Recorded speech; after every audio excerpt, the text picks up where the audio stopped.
Hello friends, this is Adam with Movie Guy 365, and Blinded by the Light has officially hit 4K on iTunes and VUDU, so here's my review.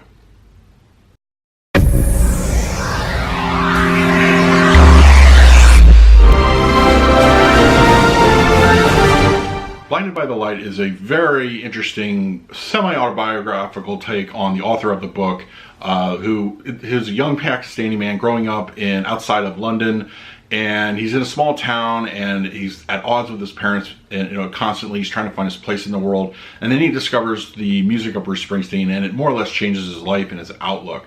Now, and of course that also conflicts with family life. And it also has a lot of themes that are relevant today, just, intolerance and that sort of thing. Those are all heavy motivators of what propelled the story forward. I think overall it does a fantastic job. It's a good movie. I really enjoyed watching it in the theater. So I want to talk about the picture quality and the audio. Now, as far as the picture quality goes, we're given a very nice 4K Dolby Vision image. I think it really is a good standout here. Hdr Colour-Pop is prominent. There's several scenes of it throughout the film, scattered throughout, easy to pick out. It's just overall the color is nicely elevated. Black levels look great, deep, and just have good relevance, as far as, there are scenes that call for it. It's not an overly dark image, I would say, at all. There's no real kind of, I would say it's kind of a little, for a movie that takes place, I believe, in the late 80s, that really just kind of has that kind of haze about it. It's not really prominent. It's not, if you probably won't notice it unless you're looking for it, but it definitely has kind of a timely kind of look to it. But I think overall it looks great. Detail is fantastic. Fair amount of detail, everything from skin textures, clothing, general aesthetics of surroundings, interiors, nature. Everything looks really, really good. It has a nice visual pop to it. That Dolby Vision really adds a nice extra layer to the film.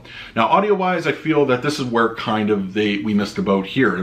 The exclusion of an Atmos track is very puzzling. It's only including a 5.1, and why I'm a little just kind of turned off a little bit by this is a movie that features music prominently. It's supposed to fill your room, and while it does so, I feel it just would really have benefited from an Atmos audio track. We are just given a standard 5.1, and it's not a slouchy track in any shape, way, or form, but I feel that extra boom we get from an Atmos surround sound mix, I think would have really elevated things to the next level. But that being said, LFE kicks in really, really nicely. There's a fair amount of surround sound action. It's not overly heavy. It's relegated to mostly some ambient sounds and things where are active on the screen, like a couple action scenes here and there, or where crowds are gathered and that sort of thing, or where the surround sounds really kick in, but they're not prominent throughout the film. Audio tracks up front sound pretty good, no issues whatsoever, and of course dialogue coming out of the center channel just really overall sounds pretty good. It's a very good track. I just can't help but be a little just wishing we would have gotten something a little bit more with Atmos. I think that would have really kicked us up a notch and really just improved the score overly as it should. So I'm going to give this release a B+. I think it's a good overall investment as far as if you're really looking for the 4K Dolby Vision.